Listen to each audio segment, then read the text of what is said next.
Hola, muy buenas tardes. Qué bueno que sigues con nosotros en el curso. Esta es la unidad 3, técnicas para el análisis de textos. Y vamos a comenzar con una actividad de apertura de canales cognitivos. Se llama 5, 4, 3, 2, 1. Entonces te pido que te sientes cómodamente. Vamos a hacer una pausa. Vamos a respirar. Recarga bien tu espalda. Realiza una inhalación profunda. Exhala lentamente. Identifica 5 cosas que puedas ver, mira a tu alrededor y nombra mentalmente 5 objetos. Trata de notar detalles que normalmente ignores. Una grieta en la pared, el reflejo de la luz en un vaso. Identifique 4 cosas que puedas tocar. Piensa en las texturas. Puede ser el roce de la ropa en la piel, la superficie del escritorio, el cabello en tu nuca, el suelo debajo de tus pies. Identifica 3 sonidos que puedas oír. Escucha más allá de tus pensamientos. Presta atención al zumbido del aire, a- eh, al tráfico lejano, el sonido de tu propia respiración. Identifica 2 olores que puedas percibir. Olfatea el ambiente. Puede ser el aroma de café, el olor al papel o incluso el aroma neutro de la habitación. Si no detectas olores, puedes recordar 2 aromas favoritos que tengas. Identifica una cosa que puedas saborear. Enfócate en el gusto actual de tu boca o nota la sensación de tu lengua contra el paladar. También puedes tomar un sorbo de agua o un pequeño bocado de comida para que cerremos el ejercicio. Muy bien. Nos reincorporamos, por favor. Vamos a continuar. Bien, vamos a estar trabajando hoy la unidad 3, que son técnicas para el análisis de textos. Entonces, la primera es la técnica de la estructuración. ¿Qué hablamos o de qué hablamos cuando hablamos de técnicas para análisis de textos? El análisis de textos, pues, es un proceso que va más allá de la comprensión general. Busca descomponer el discurso para entender su estructura, los recursos lingüísticos empleados y la intención del autor, como ya lo vimos con lectura, qué es leer, la escritura, análisis de textos, etcétera. Bien, pues las técnicas de estructuración. Esta herramienta nos va a permitir visualizar la organización lógica del contenido y cómo se articulan las partes para formar un todo coherente. Hablemos del análisis de la superestructura. Esta nos ayuda a la identificación del esquema organizativo del texto, narrativo, descriptivo, expositivo o argumentativo. Permite reconocer cómo se distribuye la introducción, el desarrollo y la conclusión, la estructura IDC que comúnmente conocemos. Aquí vamos a identificar el armazón. Nos vamos a preguntar, ¿el texto busca narrar un hecho, describir un objeto, exponer un concepto o defender una idea? Interrogantes guía. ¿Qué tipo de texto es? ¿Está claramente definido al inicio? ¿El nudo y el desarrollo o la tesis o los argumentos? Después tenemos la segmentación por unidades de significado. Aquí buscamos la división del texto en párrafos o secciones para identificar la idea principal de cada unidad y cómo éstas contribuyen al tema global. La primera parte sería la jerarquización. Nos debemos de preguntar, ¿qué párrafos contiene la tesis central y cuáles sirven de apoyo o ilustración? Interrogantes guía. ¿De qué trata este párrafo específicamente? ¿Cómo se relaciona esta idea con la idea del párrafo anterior o el tema general? Y dentro de esta técnica de estructuración tenemos la localización de marcadores discursivos. Identificación de conectores, causales, consecutivos, de oposición, que revela la lógica interna de argumentos y transición entre ideas. Aquí tenemos dos cuestiones: mapeo de conexión, que sería identificar palabras que señalan orden, en primer lugar; causa, por ejemplo, por qué; consecuencia, por tanto; o contraste, sin embargo; interrogante guía, ¿qué palabras une las ideas? Estos conectores indican una suma de información, una causa o una contradicción que cambia el rumbo del argumento.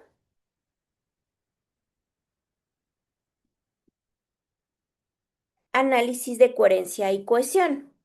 Observa de cómo se mantienen las referentes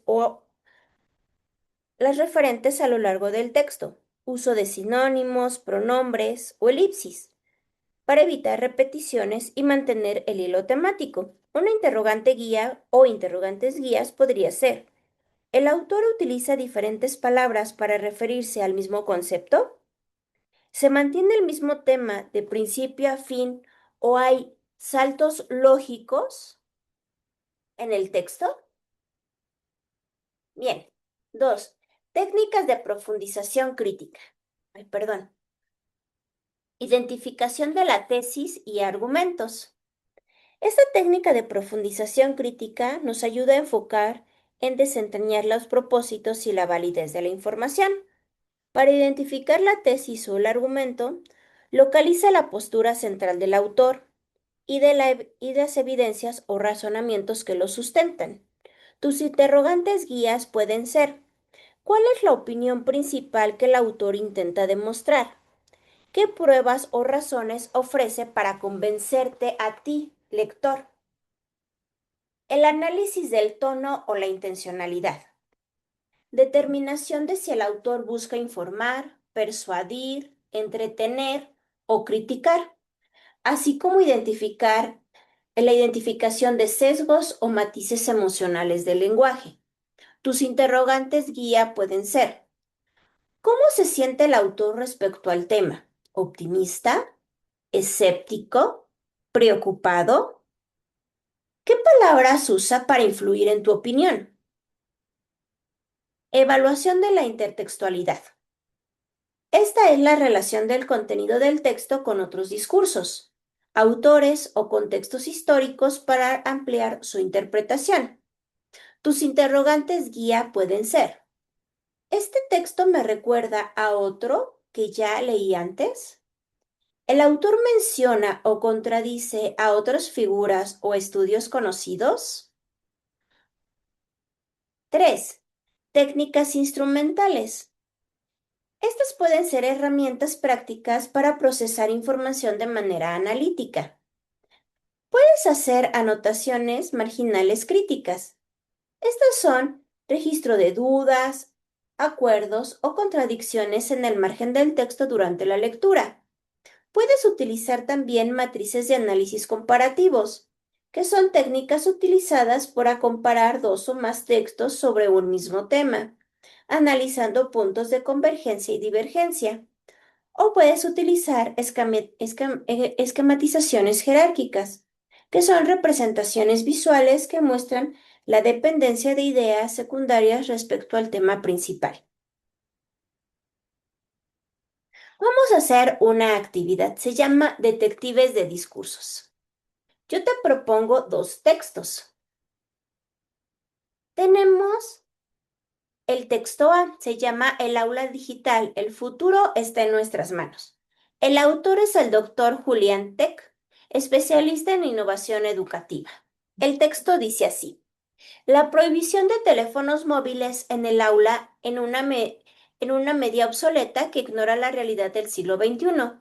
Negar el acceso a estos dispositivos es cerrar la puerta a la biblioteca más grande de la historia de la humanidad.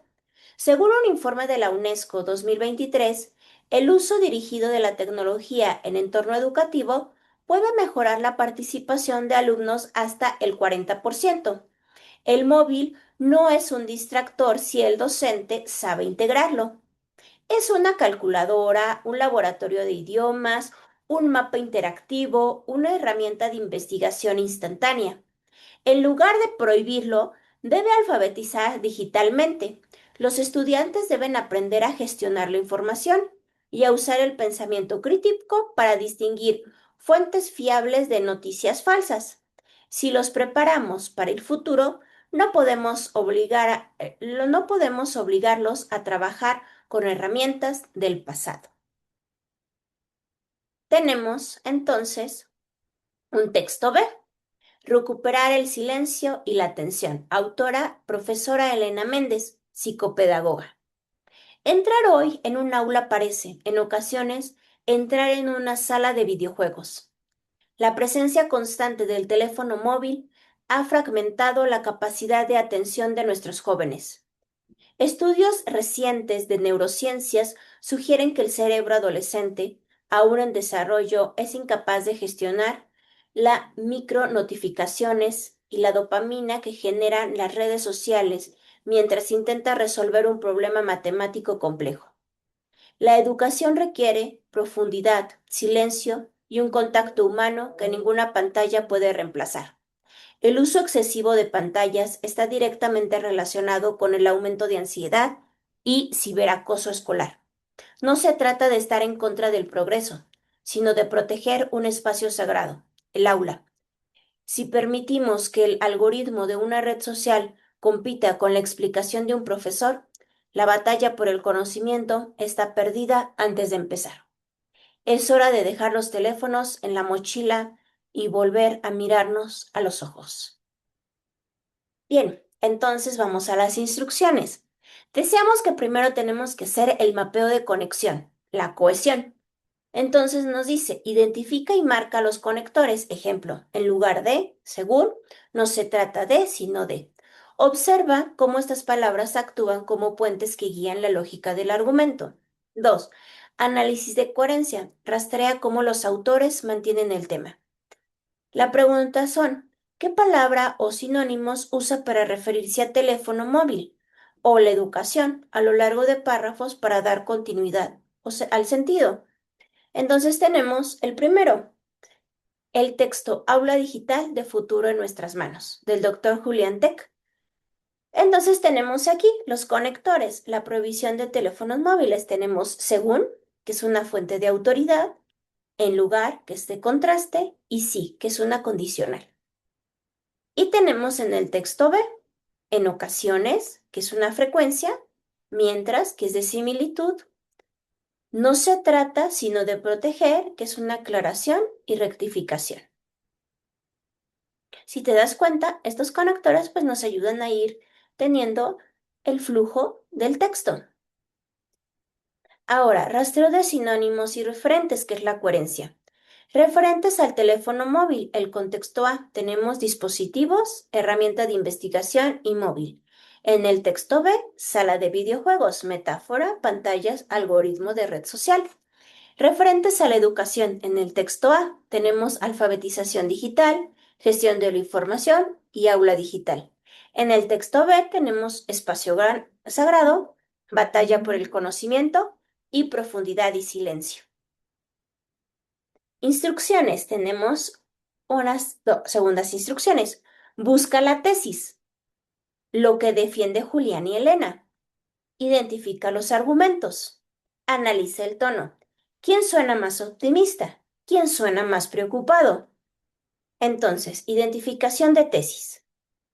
En el texto A, la tecnología es una puerta al conocimiento que no debe de cerrarse. La educación debe adaptarse al futuro, alfabetizando digitalmente en lugar de prohibir. En el texto B, el aula debe de ser un refugio libre de pantallas para proteger la atención y el contacto humano, ya que el móvil interfiere negativamente con el aprendizaje y la salud mental.